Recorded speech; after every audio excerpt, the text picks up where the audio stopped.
মাঝদরিয়ার এই তেলের খনিতে কাজ করার সময় স্রোতের তোড়ে এক মুহূর্তেই জীবন হতে পারে বিপন্ন। একটু অসাবধান হলেই গাছের নিচে চাপা পড়ে হারাতে পারেন প্রাণ। বেখেয়ালে সাপের বিষ শরীরে প্রবেশ করলেই আছে জীবন নাশের ভয়। এসবই বিশ্বের অন্যতম ঝুঁকিপূর্ণ পেশা। প্রচুর টাকার হাতছানি থাকলেও পদে পদে আছে মৃত্যুর হাতছানিও। প্রচণ্ড গরম, ঝড় আর জনবিচ্ছিন্ন জীবন, এসব কিছুই তাদের কাজের অংশ।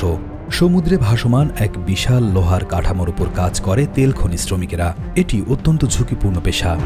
1 মিনিটের অসাবধানতা আর মুহূর্তেই সব শেষ।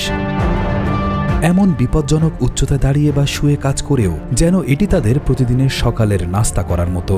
এটি একটি হাই ভোল্টেজ বিদ্যুতের তার, আর এই মানুষগুলোকে বলা হয় লাইনম্যান। এই ভয়ঙ্কর তারগুলো মেরামত করা তাদের কাজ। মানুষগুলো কোনো সিনেমার নায়কের চেয়ে কম নয়। তারা শত শত ফুট উঁচু ভবনের কাঁচ পরিষ্কার করে। যখন আপনি বার্গার খাচ্ছেন বা ফোনে কথা বলছেন, তখন তারা দড়িতে সুপার হিরোর মতো ঝুলছে। অনেক বাংলাদেশি শ্রমিক এই কাজে যুক্ত। আমাদের ভিডিওগুলো ওয়েস্ট বেঙ্গল, ইন্ডিয়া থেকে দেখছেন পরিতোষ পাইন, আহমেদ রিপন মাল দেখছেন শরীয়তপুর থেকে, দিনাজপুর থেকে দেখছেন মোহাম্মদ শাকিল ইসলাম, মোহাম্মদ জহিরুল ইসলাম দেখছেন মাদারীপুর থেকে, আমিনুল হক অপু দেখছেন আরব আমিরাতের দুবাই থেকে। আপনি কোথা থেকে দেখছেন তা জানিয়ে দিন কমেন্ট বক্সে। এই লোকগুলোর কাজ হলো সাপকে আদর করে তার বিষ বের করে আনা, যেন তারা পোষা প্রাণীর সাথে খেলা করছে।